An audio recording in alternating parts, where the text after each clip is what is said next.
बच्चों, आपके सामने 100 शब्द प्रति मिनट गति के डिक्टेशन दे रहा हूँ। डिक्टेशन में जो आउटलाइन आ रही वो आपको फुल लिखी हुई मिलेगी। इधर आपको अगर कोई तकलीफ आती है तो इस आउटलाइन को देख सकते हैं। इसमें सब आउटलाइन बना के बताइए। इसके साथ ही मैं बताना चाहूँगा कि मेरी नई पुस्तक परिष्कृत हिंदी आशुलिपि भाग 9 छपकर तैयार है। जिस किसी भी बच्चे को किताब की आवश्यकता हो तो मुझसे 9414842949 पर संपर्क कर मंगा सकते हैं। Yes, dictation start. जहाँ तक पिछड़े वर्गों का प्रश्न है, उन्होंने उच्चतम न्यायालय के निर्णय को कार्यान्वित करने के लिए कार्रवाई शुरू कर दी है। उसमें अवधि का जो ढांचा निर्धारित किया गया है उस पर पूरी तरह चला जा रहा है। एक विशेषज्ञ समिति गठित की गई है जो कि सरकार को यह निर्धारित करने के बारे में सलाह देगी कि किस आधार पर और किस सामाजिक व आर्थिक कसौटी पर सामाजिक दृष्टि से उन्नत व्यक्तियों और फिरकों को अलग किया जा सके। एक और स्थायी निकाय भी गठित किया जा रहा है जो यह देखेगा और जांचेगा कि अन्य पिछड़े वर्गों में किन्हें शामिल किया जाए।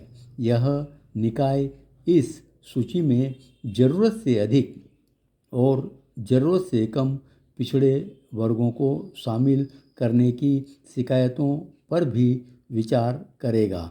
यह कार्यक्रम बिल्कुल उसके अनुरूप है जिसे उच्चतम न्यायालय ने निर्धारित किया है। इसको उच्चतम न्यायालय द्वारा निर्धारित समय के अंदर तैयार किया गया है। यह कार्यक्रम पूरी तरह समय सारणी के अनुसार चल रहा है। मैं सदन को यही बताना चाहता हूँ। इसी के साथ हमने यह भी देखा है कि पहाड़ी क्षेत्रों की, द्वीप समूहों की, रेगिस्तानी इलाकों की अपनी अपनी अलग अलग समस्याएं होती हैं।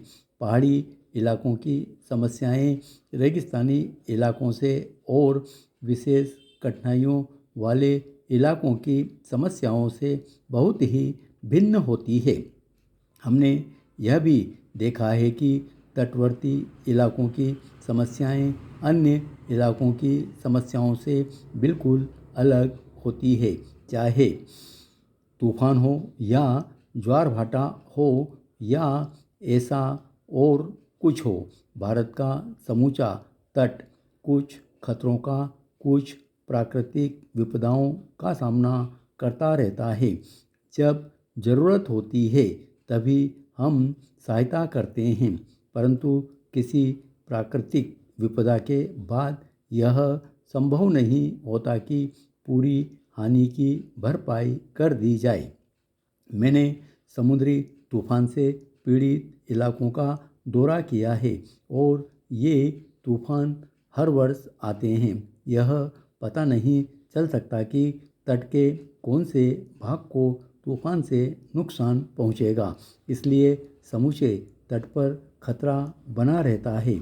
हमें समूचे तट के लिए और तटवर्ती क्षेत्रों में रहने वाले लोगों के लिए कुछ करना है। इसलिए मैं चाहूँगा कि कोई प्राधिकरण या सरकारी मशीनरी बनाई जाए जो विशेष रूप से तटवर्ती क्षेत्रों की समस्याओं पर ध्यान दे और कुछ स्थायी कदम उठाए।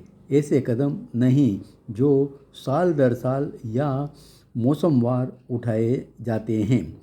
ये स्थायी कदम ऐसे होने चाहिए कि जब विपत्ति आए तो उसे दूर किया जाए और जहां विपत्ति से बचा जा सकता हो वहां पहले से ही विपदा से बचने के लिए कदम उठाए जाएं। इसलिए एक कार्यक्रम बनाया जाना चाहिए, सोच समझकर बनाया जाना चाहिए और हम ऐसा कार्यक्रम तैयार कर रहे हैं। मुझे आशा है कि कुछ समय बाद हम सदन को यह विस्तार से बता पाएंगे कि हमने क्या कार्यक्रम बनाए हैं, परंतु यह एक ऐसा क्षेत्र है जिसे पहले विशेष समस्याओं वाले क्षेत्रों में शामिल नहीं किया गया था और अब शामिल किया जा रहा है। मैं आर्थिक कार्यसूची के बारे में इतना ही कहना चाहता था। यह बात बजट में आएगी कि इस नीति के निहितार्थ क्या हैं और अन्य बातें क्या हैं, कौन सी रियायतें दी जाएंगी और कौन सी नहीं दी जाएंगी।